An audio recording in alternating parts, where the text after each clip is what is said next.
Now, I'm very excited to introduce our keynote speaker, Sheri Feinzig, partner, IBM Global Business Services Talent and Transformation Practice. Sheri is an experienced executive with a history of successfully leading teams through a range of business challenges, transformation, and growth. She has expertise in human resources research, organizational change management, and business transformation. Recent focus areas include employee experience, people analytics, diversity, equity and inclusion, organizational culture, workforce planning, and artificial intelligence as it applies to HR.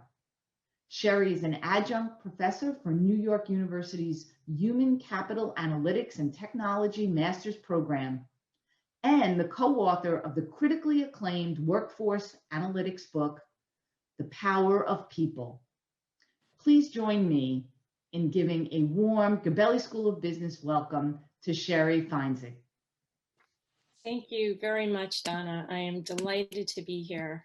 And today I'll be sharing my perspective on the role of diversity and why it matters for innovation. So as I was preparing for this talk, this particular event or instance of innovation came to mind for me. So many of you may have seen this and recalled this. In the early days of the pandemic, here we are about 9 months, I think, into the pandemic. Zoom has become an integral part of our lives as we are experiencing here today. Early on, back in March, this was, and there were several different instances of this particular one, the Colorado Symphony's Digital Ode to Joy. And I think it was just such a phenomenal illustration of how when we are forced to think differently and to operate differently and consider different ways of doing things, that incredible innovations can happen. And this came in a moment when I think many of us really needed something like this. But I've also been reflecting, what would have been the case? Would something like this even have been possible if we didn't have the range and diversity of the musical instruments that we have in our lives to bring something like this together? So imagine if we only had one instrument to work with. As an example, it could be the drums. And I don't mean to pick on the drums because I absolutely love them. I love a good drum solo. Phenomenal instrument. And I'm sure that if all we ever had was drums, that drummers would be incredibly creative and come up with some innovations. But would it have been the same as impactful, or any instrument? What if it was only the violin? You love a great violin concerto, but with one single instrument or one single sound, would we have what we had in that event? So, I think because we have all of the different sounds and instruments that can come together, it's really kind of pushed the boundaries and created all of the various musical genres that we've all been able to enjoy over the decades and centuries. So as it is with an orchestra and musical instruments, so it is with teams and organizations. So this is a quote from a researcher, Catherine Phillips. I'm going to be citing much of her research during the discussion today, as well as that of other researchers, which Catherine did some really groundbreaking research into the role of diversity on various outcomes. And not only looking at, is there a relationship there, but really digging into the why of what's going on when you bring diverse perspectives together. Tragically, Catherine lost a battle to breast cancer earlier this year, but she certainly leaves behind a rich legacy of research and insights. So let's talk about why diversity. So what we see is that, just the very experience or fact of bringing together different experiences, people who have different life experiences, different perspectives, they bring different information to the table. And by doing so, we see that creativity increases. But it's more than just bringing together the different experiences. When we encounter people who we expect will be different from us, it causes us to search for novel information. And as a result of that, we make better decisions and we are better at problem solving. So the very exposure to diversity actually changes the way we think, and we'll dive into that a little bit further in a few moments. But I want to touch on some examples that I think illustrate this really well.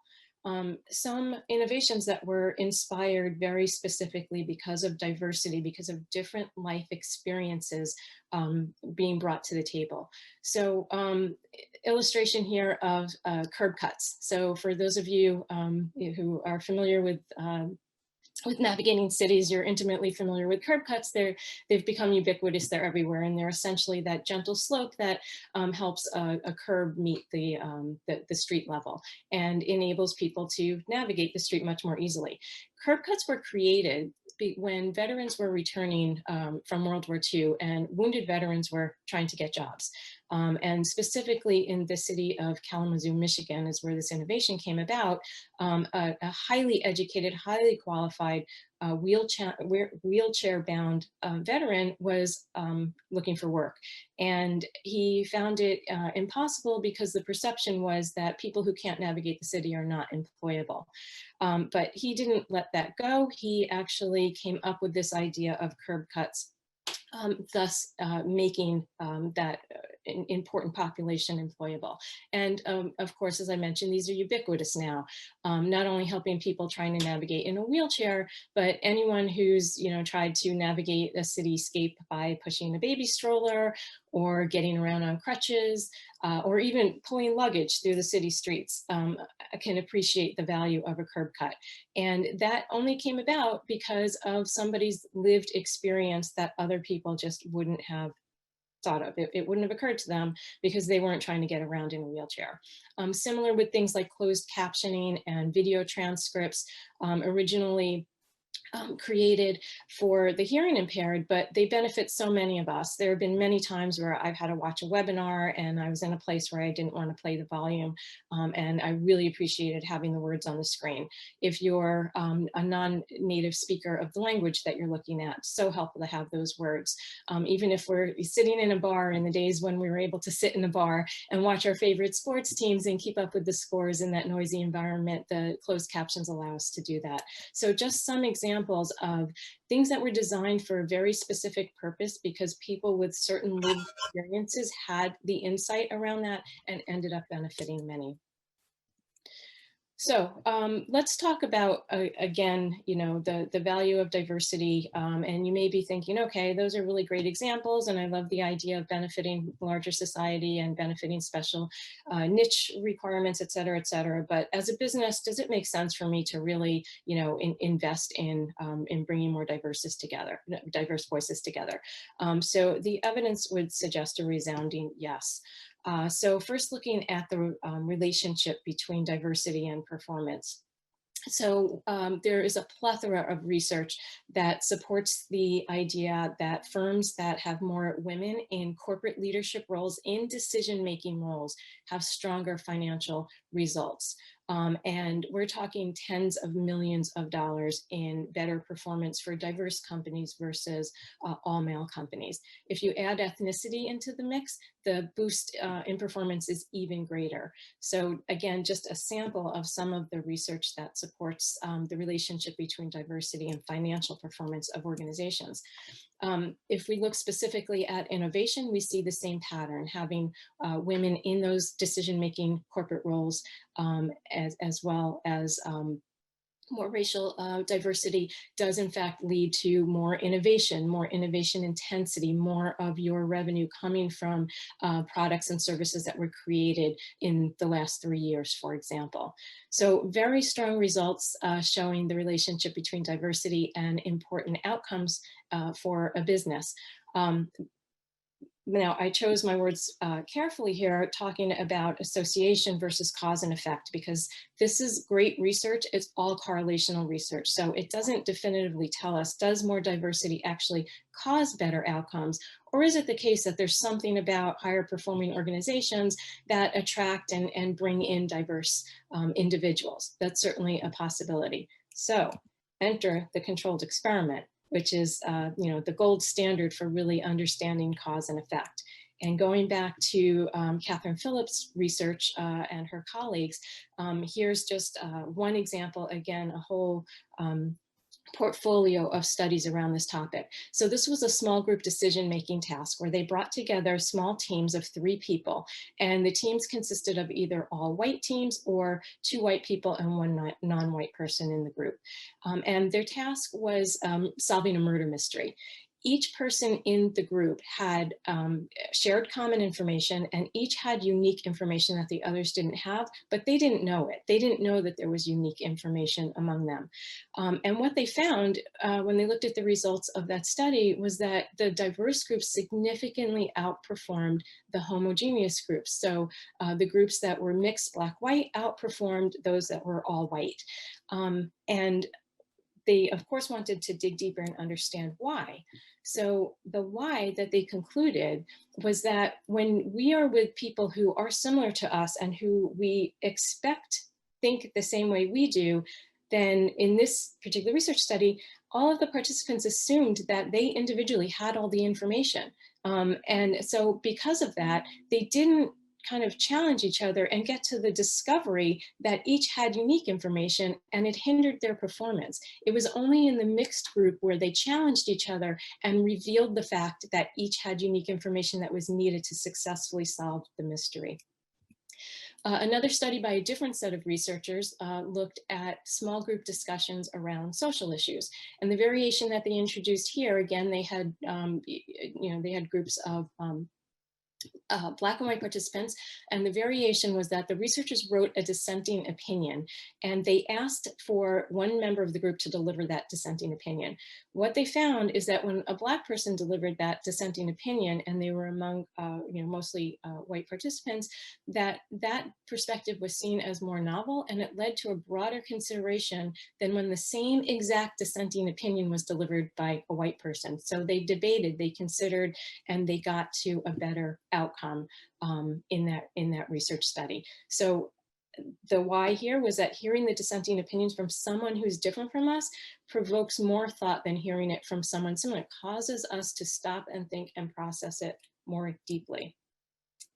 And just a few more studies that support this further.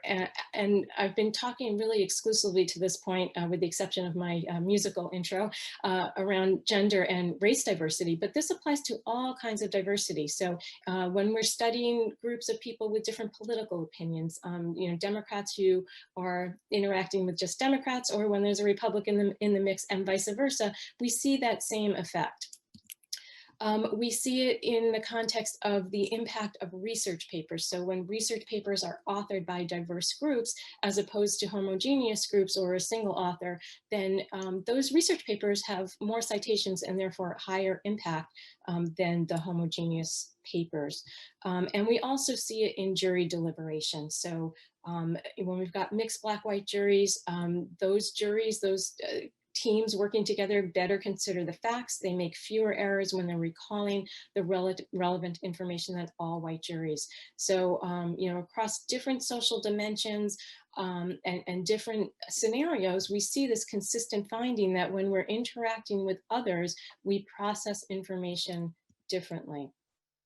And this helps to explain why diversity is hard. And it's, maybe a bit of an uncomfortable truth, but diversity is hard. And it's hard because when we're working with members who are like us, members of similar groups, then we believe that we understand each other's perspectives. We believe that we think alike, and we expect to agree. And in those situations, collaborating is easy and it's fun. I mean, as human beings, we like to be around other people who are like us. But it's easy, it's fun, but it doesn't evoke that deep thinking that's needed for innovation. In contrast, when members of groups with social differences come together, they expect that those different people will hold opposing views, and they assume that it's going to require more effort to get to consensus. In fact, it does. Collaborating is, in fact, hard work, but it leads to better outcomes. So, you know, as Catherine stated in this quote, when disagreement comes from a socially different person, we're prompted to work harder. The diversity jolts us into cognitive action in ways that homogeneity simply does not. And I think that, you know, everyone who's here today can agree that innovation in itself is hard work. To come up with innovative ideas that are going to be impactful, it takes hard work. Diversity is also hard work, but as we can see, diversity is good for innovation. This is another researcher, Linda Hill from Harvard Business School. She looked at kind of a case study approach of looking at companies like Pixar, and what she found is that contrary maybe to some common perceptions, that innovation is not about the lone creative genius. It's really about diverse perspectives coming together and having rigorous debate, dialogue, making the case for your point of view and working through that conflict to ultimately get to a consensus that is a much better output than any one input would have resulted in. So I hope it's clear that innovation is an important factor to, excuse me, that diversity is an important factor for innovating. And I think we can also agree, given what's been going on around us in the last many months, now that we've, kind of can no longer ignore some of the important social issues around diversity, equity, and inclusion, that we all have a ways to go. We all have hard work ahead if we do in fact strive to bring diverse voices to the table, to bring together those different lived experiences so that everyone can be heard, we can have those rigorous, meaningful debates and get to better outcomes and innovations. So if you are on that journey of increasing your own diversity, equity, and inclusion, there are a lot of places that you can look across your talent lifecycle to identify areas that may have been inhibiting you from getting to where you want to be. So if we look at the attraction phase where we're looking to hire more diverse people, simple question you can ask yourself: where are you sourcing people from? Do you continually go back to your alma mater, to those top tier schools where your leadership team went to, and that's the only place you recruit from? Or are you looking beyond that and going to non-traditional sources to bring different talent in? When we're looking at hiring people, very simple question to ask: what do you use to screen candidates out of your consideration, out of the consideration to move forward in the process? If you're using something like credit scores, then you might want to think a little bit more deeply about understanding the issues and errors associated with credit scores, and is that really a job relevant thing to do? And I also should have said this in the beginning, and I apologize, but we will have time for questions and answers at the end of the session. I am nearing the end of the session, but please do input any questions that you have, post any questions you have in the Q&A function within the video conference, and we will get to those questions in just a few moments. So where are you sourcing from? What are you doing to screen out candidates? Are you disproportionately screening out people from certain groups because of those mechanisms that you're using? And happy to talk about that during the Q&A if you want to get a little bit deeper into issues with credit scores and employment. In terms of the employees that you have on staff, are you really understanding and listening to what their lived experiences are? Do you know what it's like to show up in your workplace as a Black person, as a transgender person, as a woman, anybody who might show up or feel different to their colleagues? What are you doing in terms of compensating diverse talent? Have you looked at whether there's a disparity in your compensation for men versus women, for people of different ethnic groups? As you're evaluating people's performance and determining what good is, what good performance is, who's successful and who's not, What kind of words are you using in your performance evaluations? If you're using words like aggressive, is that used positively for men and negatively for women? Just as an example, there are really look into the way that you're evaluating the way someone performs based on who they are. In terms of growth and development, and when you do bring people in, do they see people at the top of the organization who look like them? And have you hit that that 20% threshold? So going back to some of the earlier research, it also showed that not only is it important to have a male, a female voice, a diverse voice, but it's got to be more than a token woman or a token Black person or brown person. You have to have a critical mass of it's at least 20% of those diverse voices contributing to the decision making. And as we think about how we serve our employees throughout, as we're going through business as usual, as we've gone through the very difficult times that we've been through recently, have you checked in with your Black employees? Have you just asked them how are they doing in handling all of this? So different ways, again, across the talent life cycle, where if you've got challenges, you can find areas to focus on and drive improvement. And for those who are even thinking about increasing diversity and bringing diverse voices to the table beyond your own virtual workplace walls, there are wonderful organizations out there that we can invest in that will help to nurture that talent and give people an opportunity to unleash that talent and unleash their passion. And this is just one example of an amazing organization, Black Girls Code. You can learn more at blackgirlscode.com. And again, just one example of ways that we can all work to build that talent pipeline of diverse voices to bring into our organizations and increase our innovations. And with that, I thank you and happy to answer any questions that anyone has.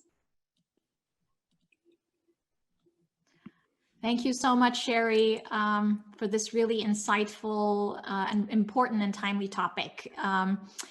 For those of you who may not know me, I'm Lurzan Aksoy. I'm the Associate Dean of Undergraduate Studies and Strategic Initiatives and a faculty member in marketing here at the Gabelli School. And I will have the pleasure of moderating the Q&A with Sheri. Thank you for putting in some of your questions. So I'll start with Anna's question. Anna has a question about, would the diversity in professional background play a role? Oh, absolutely. So when I'm talking about diversity, Anna, I'm talking about diversity across all aspects. Anything that is going to cause somebody to think differently and bring a different perspective to the table.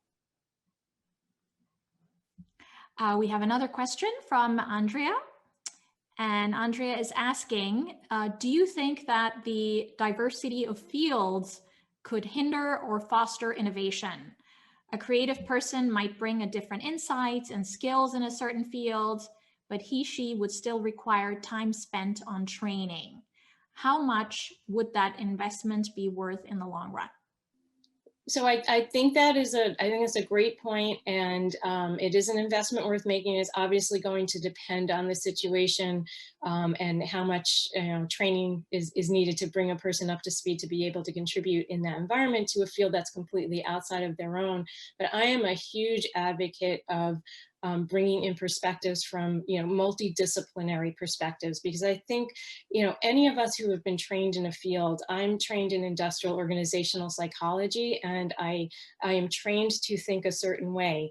I've been exposed to all different points of view, data scientists and MBA trained people that has really enhanced my ability to contribute what I bring in a better way. So I think that's a lot of innovations within fields come from cross-disciplinary teams and people coming together in an academic setting, and I think that's true in a business setting as well. So again, it's going to depend on how much specialization is needed to make a meaningful contribution from one discipline to another, but I absolutely am an advocate of that.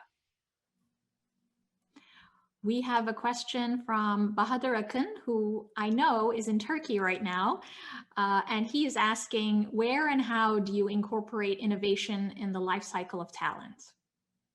Oh, that's a great question. So I think, just going through your talent processes today and looking at how you've traditionally made decisions and really questioning each of those decisions, which is, what I was trying to highlight at the end.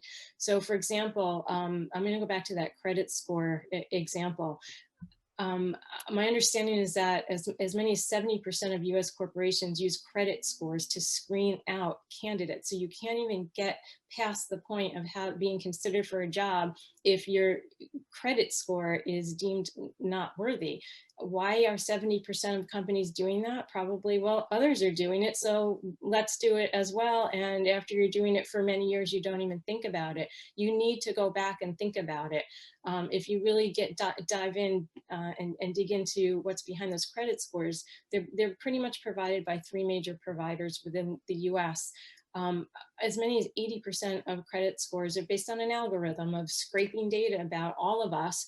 As many as 80% have some errors in them, and as many as 25% have seriously egregious errors, like somebody else's data is in my credit score and we don't have visibility to them to address it. So I know I'm going off on a little bit of a tangent here, but just really important to challenge yourselves on all the ways that you've been making decisions about people, about who how much you pay people, how you evaluate performance, what good looks like, and bring diverse perspectives into looking at that. Really, really helpful rule of thumb. If someone could potentially be harmed by a decision-making process, bring them into the decision-making process so that you get that perspective. And I'm going to ask another question, this time from Tor Andreasen. He's actually joining from Bergen, Norway, and he is the founder of the Norwegian Innovation Index. And he's asking, diversity and dialogue, is it a matter of personality, whether you're an extrovert, introvert, organizational culture, or is it office design and nurturing spontaneous interactions? I think it's all of that. And knowing that different people have different personalities, for example, to go a little bit deeper on that one, I think it's incumbent upon our leaders to draw out the different perspectives and create an environment where everyone can feel comfortable to contribute. Otherwise, you're likely going to miss out on some great ideas that will get drowned out by the loudest voices in the room. And then in terms of being physically present and having the right office design to facilitate interactions, those are absolutely helpful.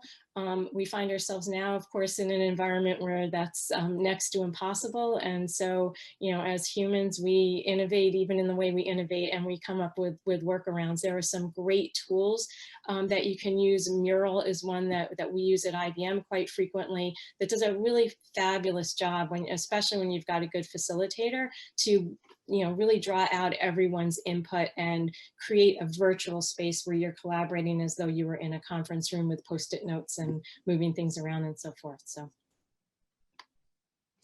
Thank you so much, Sheri. We are really grateful that you made the time to come to and attend and participate and give this really wonderful keynote.